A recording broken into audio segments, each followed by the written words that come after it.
Hello, this is Todd Luck, and this is a review of Tarzan of Mars versus the Plantman. This is a two-figure pack that's part of Tarzan the Epic Adventures, which was a line of Tarzan toys put out in the 1990s by Trendmasters.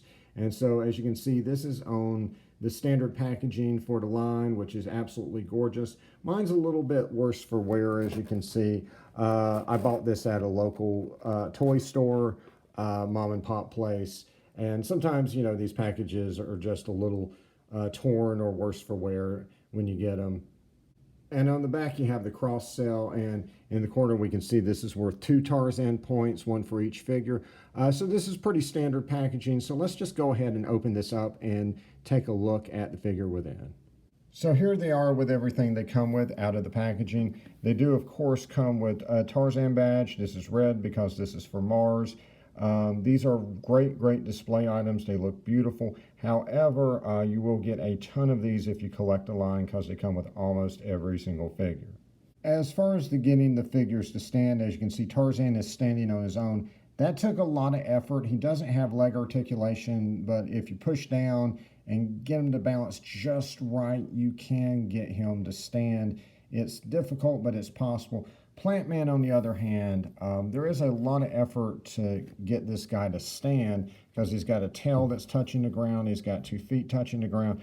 Unfortunately, none of that works. So with Plantman, he's just going to fall forward.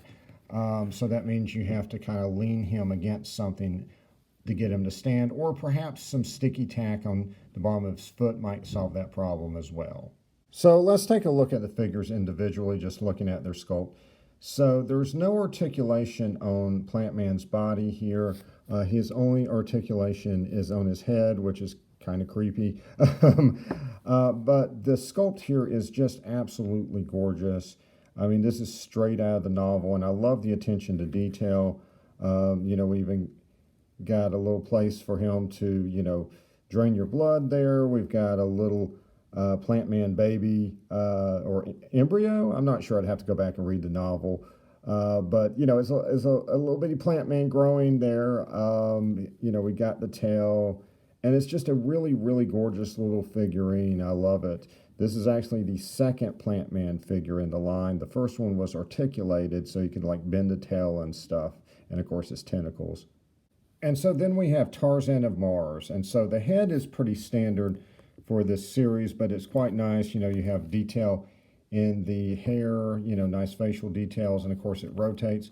The arms do move as well, and he is wearing an outfit probably inspired by Frazetta's portrayal of Martian warriors. I'll show you that in a minute, but it's quite nice. Got, you know, straps and all that good stuff going on. And then on the back here, we have this nicely textured cape that looks like he killed a white ape in order to get this. So it's quite nice. He holds both of his weapons quite well. He comes with a knife, of course, and then this weird looking spear that has some really cool detail on it. And so he comes with this helmet, which is quite nice, and this is directly out of the Frazetta painting. But you put this on his head, it fits on quite well, and now you've got your complete look, Tarzan as a Martian warrior. Hell yeah. One thing to note that this spear is a little gummy, so it can get warped or something, but you can bend it back into place if that happens. And so here we have Tarzan of Mars fighting a Plantman, and it looks pretty darn cool.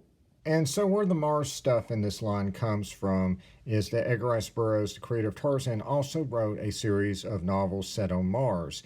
And this is sometimes called the Barsoom or John Carter series. And of course, John Carter had a terrific movie a few years ago. The Plantman actually comes from the second John Carter novel called Gods of Mars. Tarzan, at least in the Burroughs novel, never made it to Mars. However, he did go to Mars in a mini-series from Dark Horse Comics in the 90s. And actually, in recent years, there was a novel called Tarzan, Conqueror of Mars. His look is inspired by a Frazetta cover that would be used on one of Burroughs' later Mars novels. And so here's the figure with the Frazetta painting that I was talking about, and then here's the 5.5-inch version of Tarzan of Mars. Now, these are both the same figure. I got 2 of them because it gives me more options on how to customize it. So he comes with like arm and leg bracelets for one side. So if you get two of them, you can actually bling them out so he's matching on both sides. Or, you know, you can just take them off and he's actually a little bit closer to the painting that way. But I think it's just so cool that they took inspiration from Frazetta like that. And by the way, the spear weapon is the same size as the 5.5-inch figure, but it does have some very subtle differences in the sculpt. And so if you've seen my other reviews, you've probably heard me say that the armors that this line puts Tarzan in aren't really from the novels, but they do look like something a Martian warrior would wear. And so the really cool thing about the 4-inch figures in this scale is you can create this army of Martian warriors. And it's really cool, you know, especially when you get the accessories, you can mix and match. And for instance, give Tarzan of Mars a sword there, which is a good proper Martian weapon. And when you put Tarkus in there from the 5.5-inch scale, it looks pretty awesome because, you know, the green Martians are much bigger than the red Martians. And I know that, unfortunately, Tarzan is not red, but neither is the Martian warrior in that Frazetta painting. And that's not something Frazetta invented. The portrayal of red Martians as Caucasian goes way back to some of the earliest novel covers. It was just an unfortunate tradition. But other artistic portrayals of them have them as looking like they're Middle Eastern or Native American, sometimes as white people with suntans. And of course, you know, more modern interpretations usually do make them either pink or red. So there's a wide variety of interpretations of the red Martians. So this could be one of them. And of course, every Martian hero needs a princess, so here he is with Dija Thorez, and I think they look quite nice together. And by the way, here's the Plantman figurine that I'm reviewing on the right with the bendable figure on the left who can actually stand on his own and has bendable arms and tail. So let me stop this video for a quick annotation here. Whether these figures can stand or not depends on the surface they're on, apparently.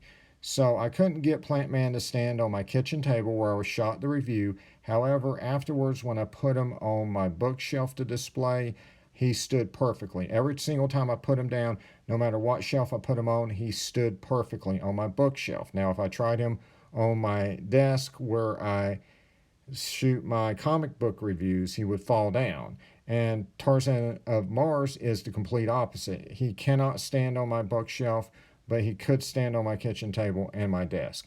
So it's just weird. Any place Plantman can stand, Tarzan of Mars can't. It's really weird. I just wanted to throw that little note in there. So yeah, this is a great set. I wish the Plantman could stand on his own and I wasn't having to hold him here so he can stand up. But other than that, I think this is a great set, especially if you're getting the other 4-inch figures and you can mix and match and pretend this guy is a Martian warrior or Tarzan rescuing Dija Thorez, whatever you want it to be.